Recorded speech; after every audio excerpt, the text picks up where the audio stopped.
Programa de opinión de producción nacional independiente, con elementos de lenguaje, salud, sexo y violencia, apto para todo público.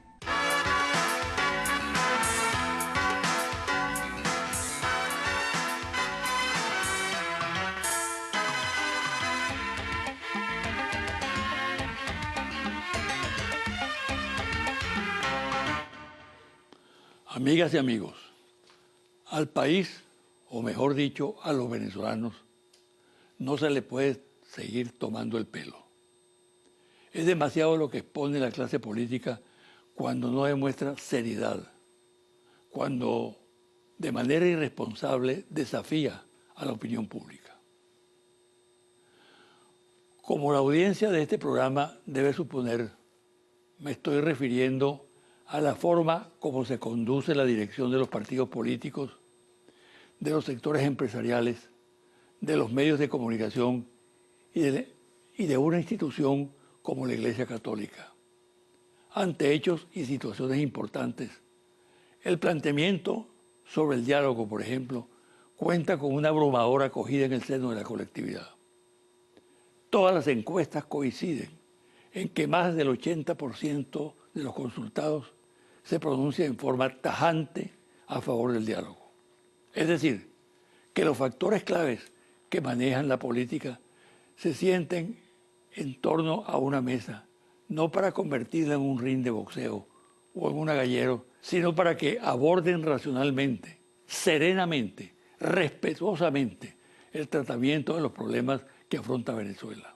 Pero resulta que cuando se vislumbra una lucecita al final del túnel de la polarización, los demonios de la violencia, de la irresponsabilidad, se apoderan del escenario y en lugar de un debate creativo y profundo sobre los temas que le interesan a los ciudadanos, lo que se apodera de los primeros planos es la discusión rastrera, a base de descalificaciones personales y de amenazas torvas. Esta versión del diálogo no interesa a una colectividad sumida en la angustia, acorralada por la especulación, la escasez, la inflación y la inseguridad personal. Que se tenga claro lo siguiente: en la actualidad la mesa de diálogo no es para dirimir supremacías electorales ni para forjar candidaturas presidenciales. No quiero hacer en este comentario señalamientos concretos porque los venezolanos saben perfectamente lo que sucede, cómo a una frustración le sucede otra frustración, cómo a una promesa incumplida es reemplazada por otra promesa que no se cumple. La gente lo que quiere es paz, diálogo sincero, buscar la manera de salir de la crisis que crucifica al país pacíficamente, democráticamente. En esta situación hay responsabilidades de responsabilidades, una más que otra, pero no quiero calificar su grado en estos momentos. En lo personal estoy claro acerca de quiénes tienen mayor responsabilidad en las frustraciones del pueblo, pero no quiero hacer señalamientos que sirvan para encrespar aún más la situación y confundir. Estoy consciente de que no soy persona aparte de lo que ocurre y por eso no me quiero inhibir ni dar impresión de que estoy por encima de los demás y de los aspectos claves del debate a la hora de determinar responsabilidades. No sacaría nada con hacerlo, porque lo que pasa tiene dimensión colectiva. Pero eso sí, lo que digo en este programa recoge una angustia generalizada en busca de soluciones en el marco del respeto a la vida, a la libertad y a la defensa de la identidad nacional. Otro comentario. A las infinitas manifestaciones de afecto, respeto y solidaridad que se han producido en el mundo con motivo de la muerte de Fidel Castro, quiero agregar la mía con humildad y sobriedad. Porque para reconocer lo que Fidel representa para varias generaciones, no hace falta muchas palabras. La sola mención de su nombre es suficiente. Él le dio rostro propio a Latinoamérica, proyectó en el mundo su identidad y le comunicó a millones de seres humanos una esperanza liberadora. Al pueblo cubano, ejemplo de dignidad, a su hermano Raúl Castro, presidente de Cuba, y demás familiares, mi sincera manifestación de condolencia. Desde este programa y de su personal, gloria a la memoria del comandante en jefe de la Revolución Cubana. Pausa y al regresar converso con Jesús Farías, ministro de Comercio Exterior e Inversión Extranjera.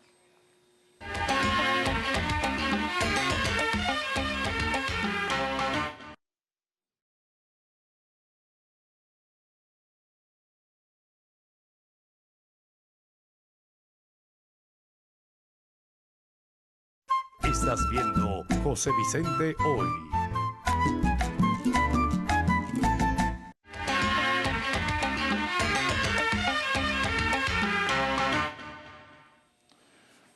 Voy a conversar hoy con Jesús Farías, ministro de Comercio Exterior e Inversión Extranjera. ¿Cómo estás, Jesús? Muy bien, José Vicente, muchas gracias. Me siento muy orgulloso de estar acá. Muchas gracias. Por lo que sentimos por ti, mi papá, mi mamá, nosotros, toda la familia. Precisamente el nombre de tu padre nos unifica mucho. Así es. Tuve una gran amistad con él, un hombre extraordinario de todo punto de vista. La misma opinión tenía el de ti. Como combatiente popular, como dirigente. Además, intelectualmente valía mucho. Sí. Sí. Así que bienvenido por lo que tú vales y por ser hijo de Jesús Farías también. Muchas gracias, José Vicente. Bueno, situación económica del país. Comencemos por ahí. Sí, una situación compleja. Estamos en una crisis donde convergen dos elementos. El elemento estructural, la crisis del modelo rentista que se instauró a mediados de siglo plenamente y se fue desarrollando, entró en crisis, fue oxigenado por incrementos de los precios, pero era evidente que la renta petrolera no era suficiente para alimentar el aparato de Estado, para alimentar el consumo de la población, para garantizar la estabilidad económica del país. Ya eso era evidente en los años 80 y a eso se unen elementos coyunturales, la guerra económica y el desplome de los precios del petróleo. Eso ha traído un conjunto de dificultades.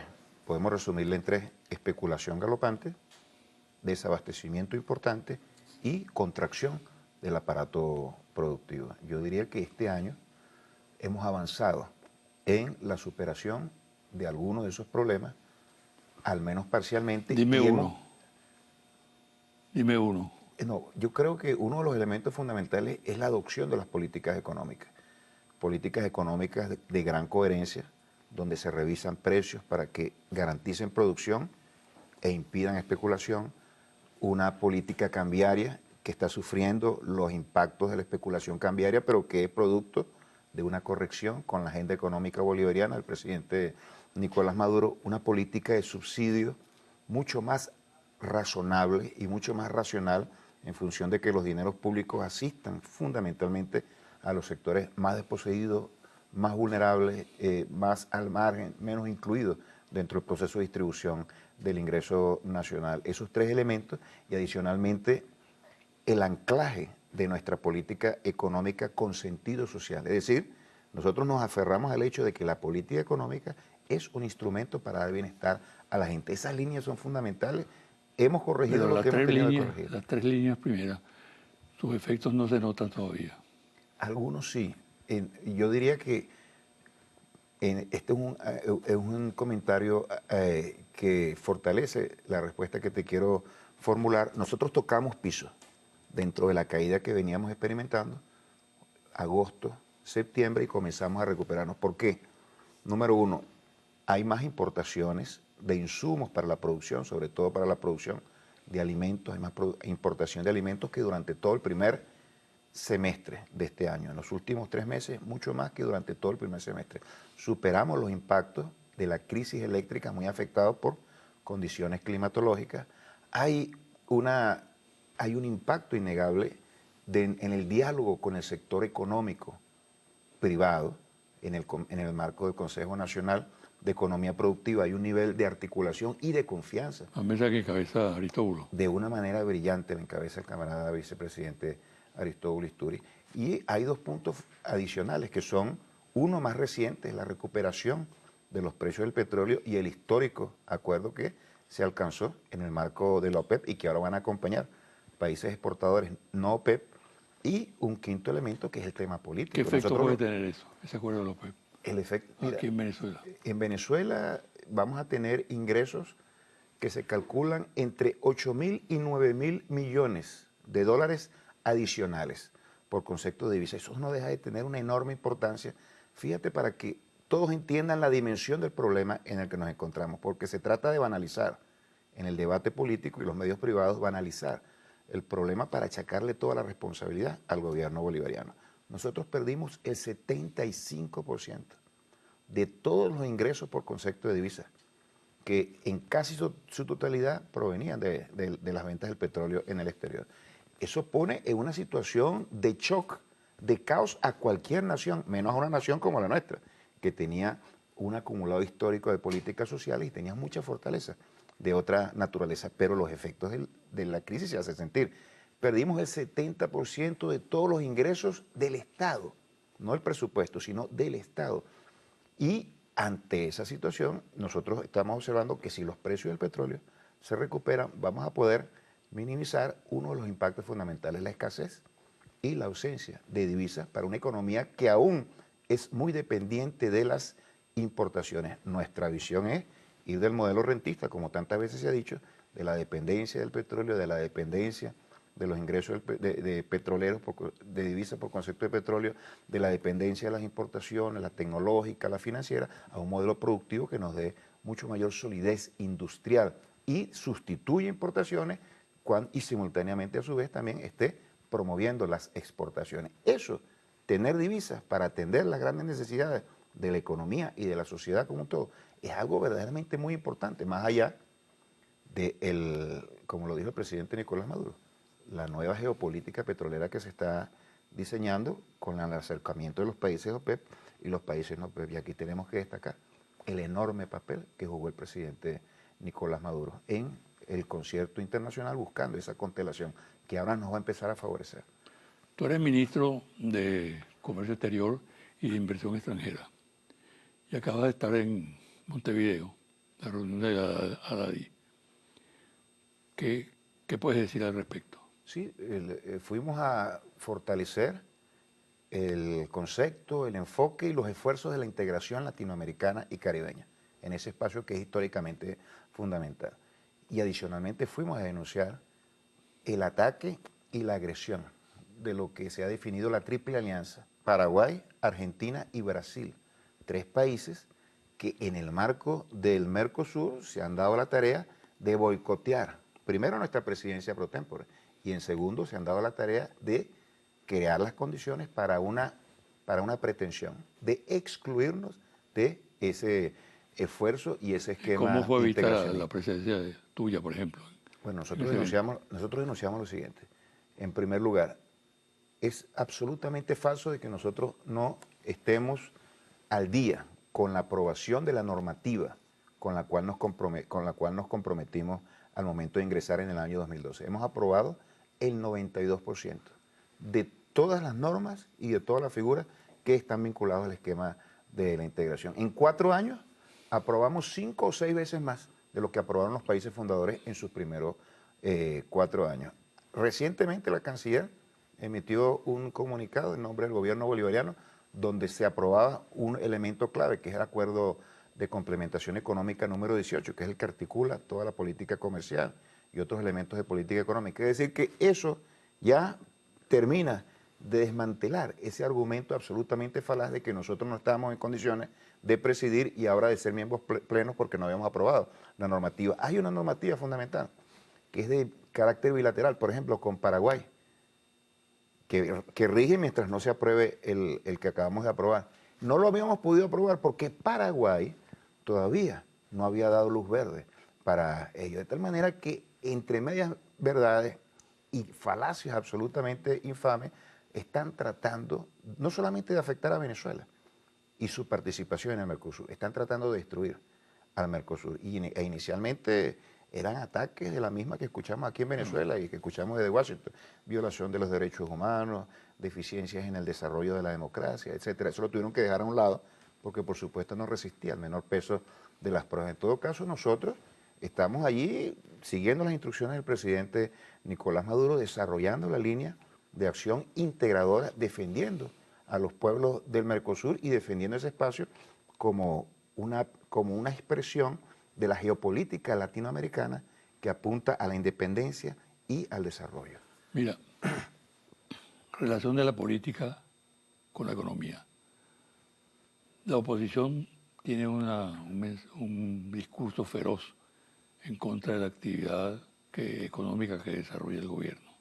La descalifica totalmente. Sin embargo, la oposición no presenta ninguna alternativa en el campo económico. No se conoce su programa. O lo oculta o realmente no lo tiene. ¿Cuál es tu opinión? Lo de la oposición ha sido realmente criminal. La oposición fue uno de los principales promotores de la guerra económica desde que esta se intensificó. Existió desde que Chávez llegó al poder, pero se intensificó hace 2 años y la oposición ha sido promotora de ella. La relación muy clara. Se agudiza una crisis económica, eso se traduce en un caos social y se derroca al gobierno. Y cuando nosotros aplicamos las políticas a comienzos de este año, pudimos contener impactos importantes de la guerra económica, entre ellos el tema de Dollar Today, y avanzar en algunos puntos. Ellos cambiaron su estrategia. Vamos a la guerra política. ¿Ah? Se ha agudizado recientemente. Exacto. Pero en ese intervalo ellos dijeron, vamos a la guerra política para impedir que la economía se recupere. Ahora estamos observando, en el marco del diálogo, cuando los obligamos y les impusimos la agenda democrática, cuando desactivamos un proceso insurreccional subversivo, auspiciado por la misma oposición, se está intensificando nuevamente y tiene la guerra económica y tiene múltiples expresiones. Dollar Today es solo una de ellas. Y cuando digo solo una de ellas no por descalificarla, porque quizás sea esa la de mayor impacto. La punta de lanza de todos los esfuerzos de desestabilización, porque está apuntando a la moneda nacional, algo clave que atraviesa de manera diagonal, es la transversal a todo el desarrollo de nuestra economía. Define los precios de los artículos de consumo diario, define la capacidad de compra real de los trabajadores y de los trabajadores, define la capacidad financiera de desarrollarse el Estado venezolano y su capacidad de desarrollar una política y afecta a un social. sector empresarial del país. Y por supuesto, a todo el mundo lo descompensa. Entonces tenemos aquí una situación en la cual ellos tratan de banalizarlo nuevamente. No, una página web. El gobierno le está echando la culpa a una página web de desestabilizar la economía, pero Dollar Today no es una página web.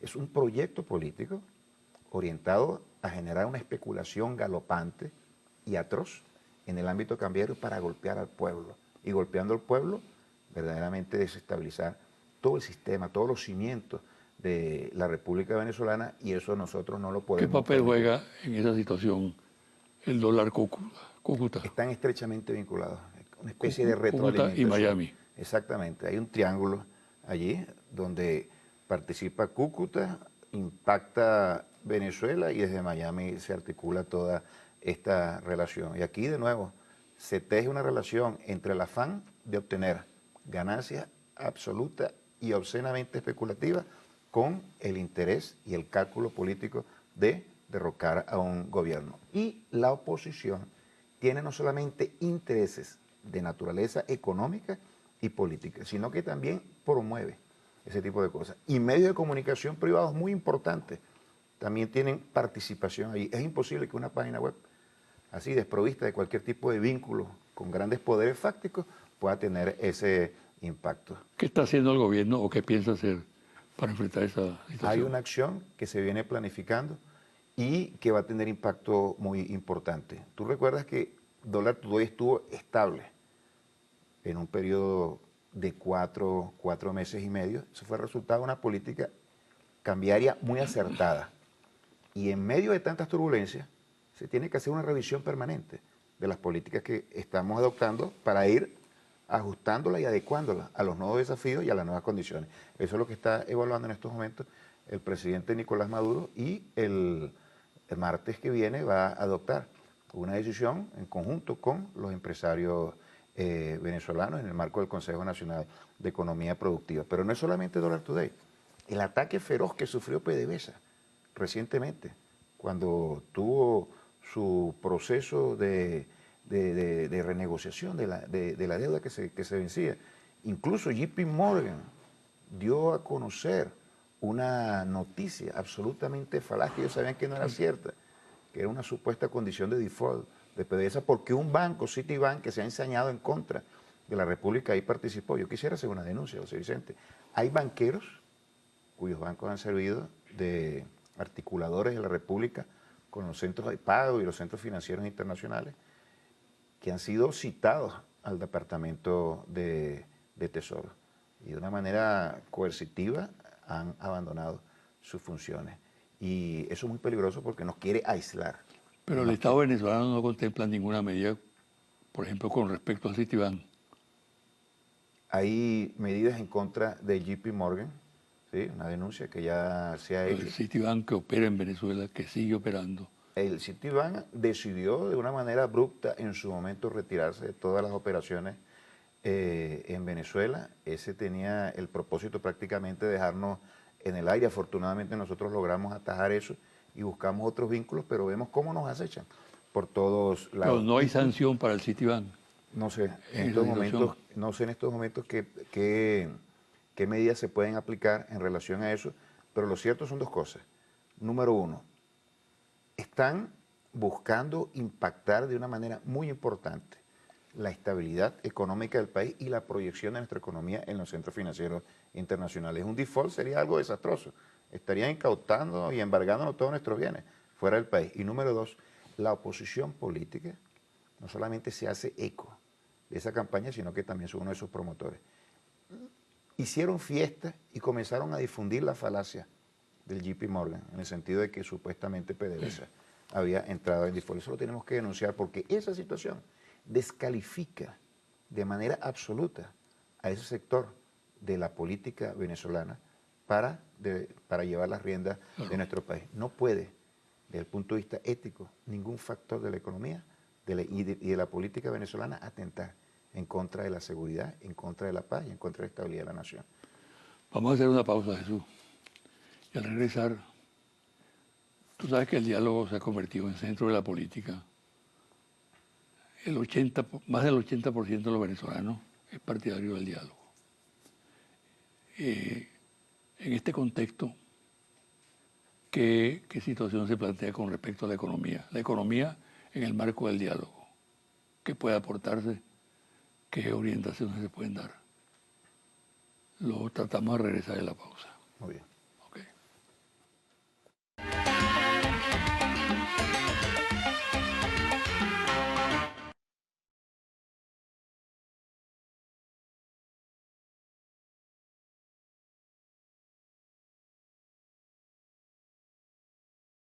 Estás viendo José Vicente Hoy.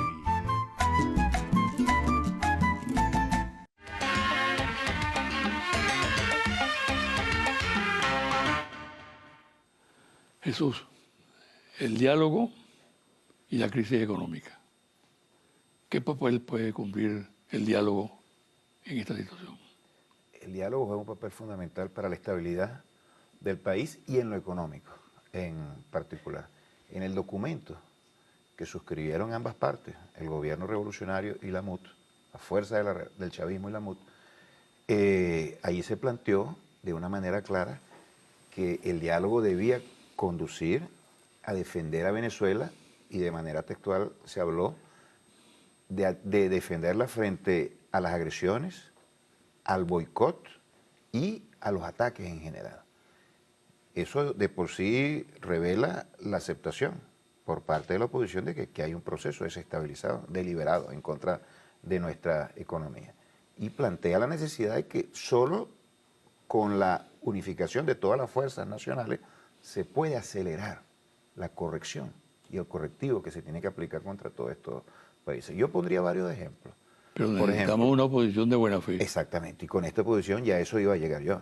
Después de mencionarte los ejemplos y contrastarlo con lo que ellos están haciendo, para revelar lo que es la oposición. Es una oposición absolutamente demagógica y es una oposición sin el mínimo talante democrático. El financiamiento externo.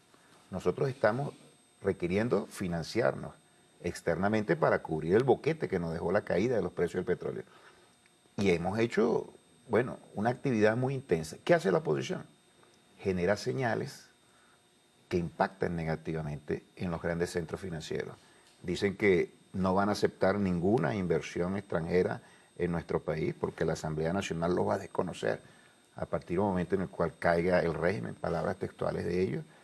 Cuando se decreta un default de una manera fraudulenta, una farsa, por parte de alguien tan influyente como el JP Morgan, son los diputados de la oposición los primeros que difunden y aceptan esa falacia. Hay políticas y medidas que nosotros tenemos que adoptar, pero que necesitan un consenso nacional para evitar grandes traumas. Por ejemplo, la corrección del precio de la gasolina. Tú observas, van a tomar medidas absolutamente razonables y enseguida se politiza.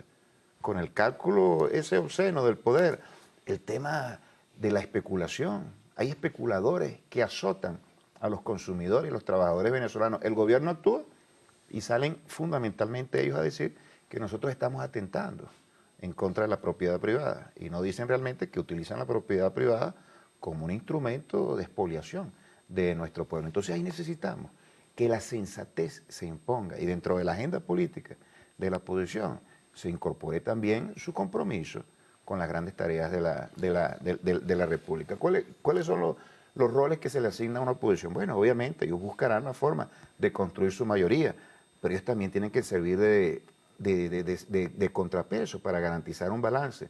No lo hacen y mucho menos actúan en función de los grandes intereses del país. De tal manera que hay una dislocación absoluta de lo que hace la oposición y lo que debería ser una fuerza política que aspira a tomar el país. Tú te preguntas, ¿cuáles son las principales fortalezas de la oposición en estos momentos? Hay dos fundamentales.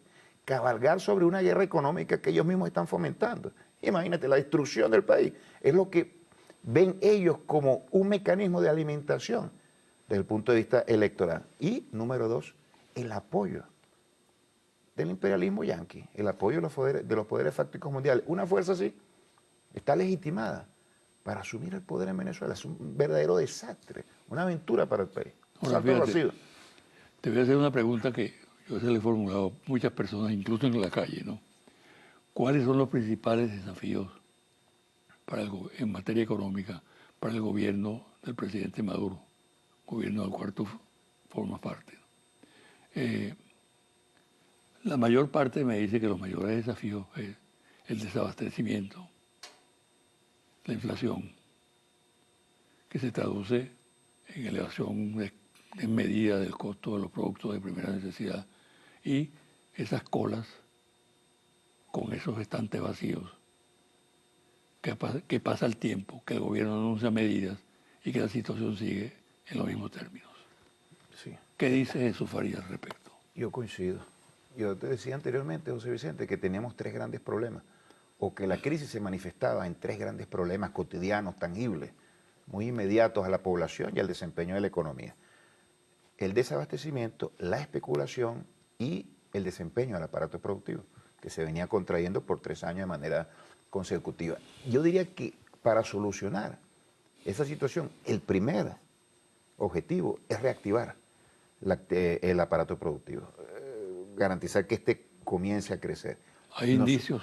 Hay indicios, ya nosotros tocamos fondo, te mencionaba 4 aspectos, el quinto se me quedó y lo acabo de abordar, que es el tema político. Desactivamos una insurrección que preparaba la oposición venezolana, que iba a tener un impacto económico realmente muy importante. Sobre la base de esos 5 elementos, nosotros estamos observando que el año que viene tendremos, por primera vez después de 3 años de caída productiva, un repunte de la actividad económica. No va a ser un repunte muy importante, pero ya es parte de una tendencia, un punto de inflexión. Nosotros esperamos crecer entre 1.5 o 2 puntos porcentuales del PIB y eso obedecerá a esos 5 elementos. Y las políticas económicas juegan un papel fundamental. ¿Cómo hacer que la economía se recupere? Bueno, confianza con el sector privado, ahí hemos avanzado de una manera muy importante. Políticas de precios que permitan estimular la actividad productiva, las divisas escasas que tenemos, invertirlas y colocarlas con las fórmulas de la acupuntura que tantas veces se ha dicho, para que precisamente sobre la base de ese plan se pueda abastecer los motores fundamentales.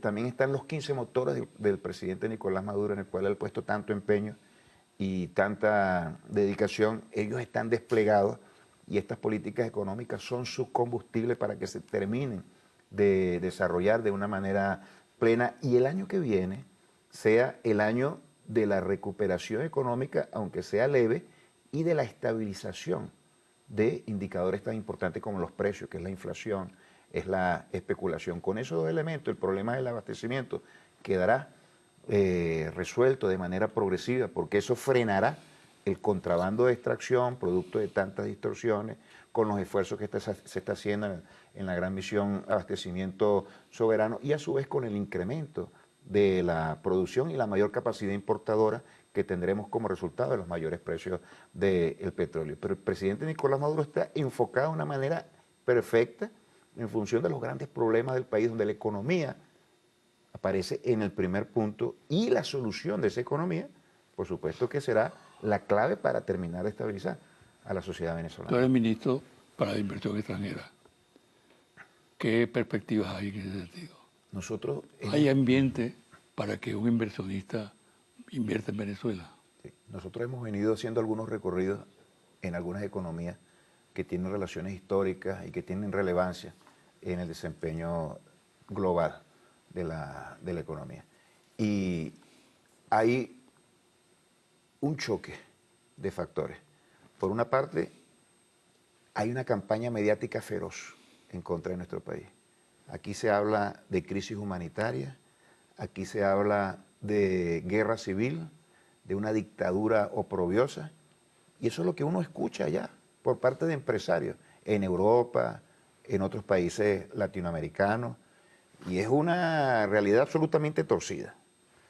Pero esa es la campaña de los medios de comunicación como expresión de la guerra económica. Eso espanta a cualquier inversionista y, por supuesto, las calificadoras de riesgo que tienen como propósito crear un escudo, no para que no nos ataquen, sino para que no llegue nadie a nuestra economía. Eso por una parte. ¿Y cómo enfrentan ustedes eso? Y nosotros, bueno, tratando de difundir la verdad, la realidad de lo que está ocurriendo en nuestra economía, con todos los problemas. Tenemos una crisis, tenemos dificultades de abastecimiento, de divisas, etcétera. Sí lo tenemos. Pero no hay una economía con mayores oportunidades y mayores garantías para la inversión extranjera que nuestro país. No hay otro país en América Latina, por citarte solamente este hemisferio, América Latina y el Caribe, con tantos recursos naturales, con una población de 30 millones de habitantes, con acceso a mercados y esquemas de integración regionales como lo tiene Venezuela, con una posición geográfica tan privilegiada. No hay una economía donde existan tantas oportunidades para invertir, prácticamente un mercado virgen para la llegada de las inversiones. Y además se garantizan todas, absolutamente todas las condiciones jurídicas y económicas para que el inversionista llegue acá. Y aquí estamos, tenemos que dar una gran batalla contra esa farsa de que esta es una economía donde hemos expropiado a todo el sector privado. Mira, le pregunto yo siempre a los inversionistas que me hacen esas preguntas, bueno, no hay seguridad jurídica en su país, ¿cómo vamos a ir nosotros allá? El Estado lo domina todo. Yo le pregunto, ¿usted sabe cuánto tiene la participación del Estado en la economía? No supera el 40%. Es decir, que lo que ustedes le están diciendo tiene el propósito de una manera desarticularlo, de la posibilidad de colocar sus recursos en la economía donde existen las mayores oportunidades, y lo estamos percibiendo. Llegan inversionistas, fundamentalmente de China, de Rusia, también de Canadá, de Sudáfrica, a los sectores tradicionales, que son el petróleo, el gas y la minería. Y ahora estamos abriendo para que lleguen también a la petroquímica, al turismo, al sector forestal, al sector siderúrgico, al sector metalmecánico, al sector agroindustrial. Nosotros no vamos a poner a girar nuestra economía en torno a la maximización de la ganancia y los intereses de las compañías transnacionales. No lo vamos a hacer. Pero abrimos un espacio donde hay absoluta garantía y grandes posibilidades y oportunidades para convivir el proyecto de justicia sobre la base del desarrollo de la fuerza productiva y los aportes que puedan hacer esas inversiones, tomando en consideración también las apetencias que tenían ellos siempre, porque siempre tienen el cálculo de obtener ganancias, perfecto. Tendrán sus ganancias y nosotros creamos el marco jurídico para que ellos vengan. Y ese va a ser el esquema que al final se va a imponer. Frente a esa adversidad que existe, nosotros ya hemos avanzado de una manera muy importante y vamos a seguir avanzando cuando terminemos de derrotar ese cerco mediático que se está tejiendo en contra de nosotros. Para finalizar, mira, cualquier logro, pienso yo, en materia económica, resultados favorables para el país, precisa de un clima de optimismo. Y aquí hay una siembra de pesimismo bárbaro. Medios de comunicación, sectores políticos, sectores económicos. ¿Cómo lograr cambiar ese pesimismo que empieza a apoderarse de la población peligrosamente por un sentimiento de optimismo, de que sí hay salida, de que hay respuesta para el país? Yo diría que hay dos cosas. En primer lugar, el esfuerzo que podamos hacer desde el punto de vista político, en lo comunicacional, en la articulación con los sectores populares, en la movilización del pueblo chavismo, en la comunicación y divulgación de lo que estamos haciendo y la magnitud de los problemas. Así como ellos han difundido el pesimismo, nosotros estamos obligados, por los medios de comunicación, que son los que permean la conciencia de los pueblos, por los medios de comunicación y con la verdad, para desarrollar un optimismo realista, no algo que esté fundamentado en mentiras y lecturas rosadas de la realidad. No, la realidad como está. Los problemas con las enormes ventajas que tenemos. Por una parte, ese esfuerzo político, comunicacional. Y en segundo lugar, hechos concretos. Hechos concretos que alimentan esa situación. Hemos hablado de algunos, hay otros, y yo voy a mencionar uno dentro de esos que alimenta el optimismo y sobre todo la sintonía. Fortalece la sintonía que tiene el pueblo venezolano con el gobierno. Este gobierno continúa con las políticas sociales pese a las enormes dificultades. Ha impedido un caos social, ha impedido un estallido, ha garantizado que se sigan construyendo viviendas, generando empleo, educación y salud gratuita. Tú ves en todo el planeta, economías con menos problemas que los nuestros están generando un terremoto social y nosotros hemos defendido eso.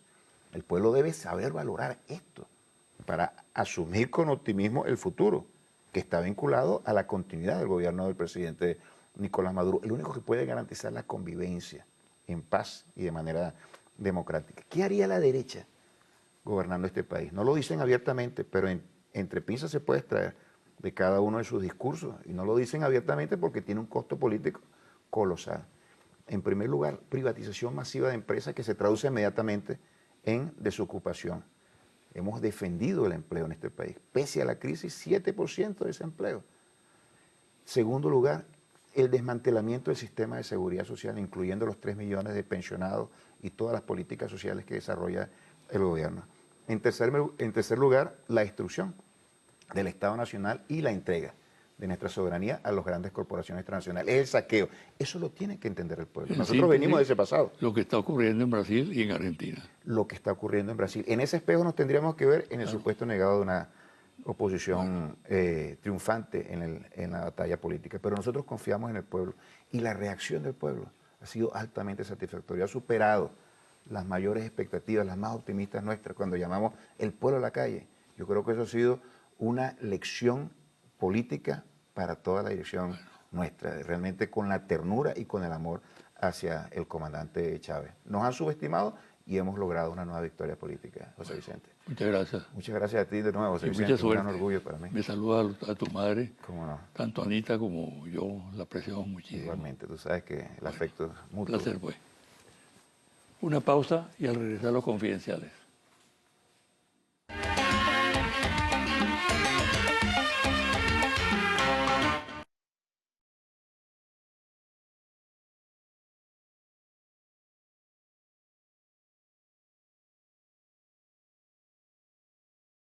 Estás viendo José Vicente Hoy.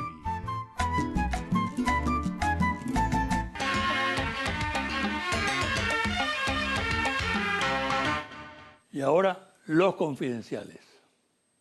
La masacre consumada por efectivos del Batallón Caribe 323 del Ejército es un hecho repudiable desde todo punto de vista. un atropello a la dignidad humana, una violación de los derechos humanos y de la Constitución Nacional. Por tanto, repudio ese hecho y reclamo que continúen las investigaciones a fondo. Me parece importante la definición del Gobierno Nacional, del presidente Maduro, del ministro de la Defensa, de la Fiscal General de la República, del Defensor del Pueblo, de la manera como actuaron con rapidez, enfrentaron el hecho y han actuado para sancionar a los responsables. En próximo programa me extenderé en mayores consideraciones sobre esta situación. La jerarquía de la Iglesia Católica Venezolana mantiene una posición de clara hostilidad hacia el gobierno del presidente Nicolás Maduro. Esta posición se ha acentuado con relación al tema del diálogo y al funcionamiento de la respectiva mesa. Sorprende tal actitud que contradice la posición que sobre la situación en Venezuela mantiene el Papa Francisco. Este ha manifestado su interés por lo que sucede en el país y ha dado instrucciones muy claras a sus representantes, tanto al nuncio como al enviado del Papa, Monseñor Claudio María Celli, para trabajar el tema de manera positiva. ¿Qué determina la posición que mantiene la jerarquía católica venezolana, que se expresa a través de la conferencia episcopal, de los cardenales Urosa y Porras y del rector de la Universidad Católica Andrés Bello, José Virtuoso? Por un lado, esa actitud se expresa a diario en el tono declarativo de algunos voceros con poder. Por ejemplo, Monseñor Diego Padrón, presidente de la Conferencia Episcopal, quien afirma que el Vaticano está descontento con el diálogo, cuando es todo lo contrario. O los cardenales Urosa y Porras, completamente sesgados hacia la oposición y críticos vehementes del presidente Maduro y en general del chavismo. Y por otro lado, por las críticas que esos mismos voceros le hacen a la mesa de diálogo que contradicen la línea vaticana. Igual ocurre con el contraste de las declaraciones del superior de los jesuitas, Arturo Sosa, que desde Roma se manifiesta a favor de la paz y habla de caminar juntos en Venezuela a través del diálogo para lograr un clima de armonía, con lo que expresa, por ejemplo, el rector de la Universidad Católica Andrés Bello, el sacerdote jesuita José Virtuoso, quien sostiene, comillas, si no hay elecciones debe dejarse el diálogo, planteamiento que ni siquiera ha hecho oficialmente la cúpula de la MUD. Julio Borges y Carlos Ocariz, los dirigentes de Primero Justicia con mayor peso en el partido, han decidido dar comienzo a un deslinde progresivo con Capriles Radosky. La toma de distancia obedece a que Capriles perturba con su posición personalista la línea partidista. Además, tienen la convicción de que el trabajo que éste realiza está orientado exclusivamente al logro de la candidatura presidencial, cosa que no está planteada actualmente en Primero Justicia. En la MUD sigue acéfala la coordinación internacional que actualmente ejerce un diputado que desconoce la materia.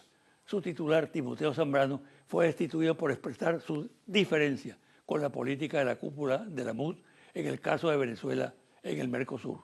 Hasta ahora no hay definición en cuanto a la titularidad del cargo, ya que el partido, Un Nuevo Tiempo, en el que milita Zambrano, respalda a este totalmente. Informaciones que circulan reiteradamente en medios vinculados a PDVSA han determinado la apertura de una investigación sobre un hecho extremadamente grave. Según la información, en diversos terminales marítimos se da la anomalía que entraña prácticas corruptas de barcos que vienen vacíos y salen cargados de petróleo en detrimento del patrimonio nacional. Confidencial al cierre. Monitor País, Interlace, Confidencial, Reporte Ejecutivo. Ficha técnica, 1.580 entrevistas directas en hogares en todo el país del 18 al 29 de noviembre de 2016. Resultados: penetración de medios de comunicación social y redes sociales en Venezuela. Usted posee servicio de suscripción de televisión paga por cable o satelital, esté o no activa o solvente en este momento. Sí, 77%, no 23%. Usted cuenta con servicio de internet en su casa, esté o no activa y solvente en este momento. Sí, 66%, no 34%. Usted tiene correo electrónico. Sí, 65%, no 35%. ¿Usted tiene Twitter personal? Sí, 31%, no 69%. ¿Usted posee celular? Sí, 84%, no 16%. ¿Usted lee noticias en su celular? Sí, 43%, no 57%. ¿Usted tiene cuenta en Facebook? Sí, 55%, 45% no. ¿Qué tanta confianza tiene usted en los medios de comunicación para informarse acerca de lo que pasa en Venezuela? ¿Mucha confianza? ¿Confianza? ¿Algo de confianza? ¿Poca confianza? ¿O nada de confianza? Mucha confianza, 9%. Confianza, 22%. Algo de confianza, 26%. Poca confianza, 30%. Ninguna confianza, 11%. No sabe, no contesta, 2%. ¿Qué medio de comunicación en particular utiliza usted más para informarse sobre lo que pasa en el país? Televisión nacional, 40%. Televisión regional, 2%. TV Inter, portales de noticias, 13%. Twitter, 5%. Facebook, 0,4%. Ninguno, 1%. No sabe, no responde, 0,1%. Hasta aquí el programa de hoy. Me despido hasta el próximo domingo a las 9 de la mañana por este su canal Televen.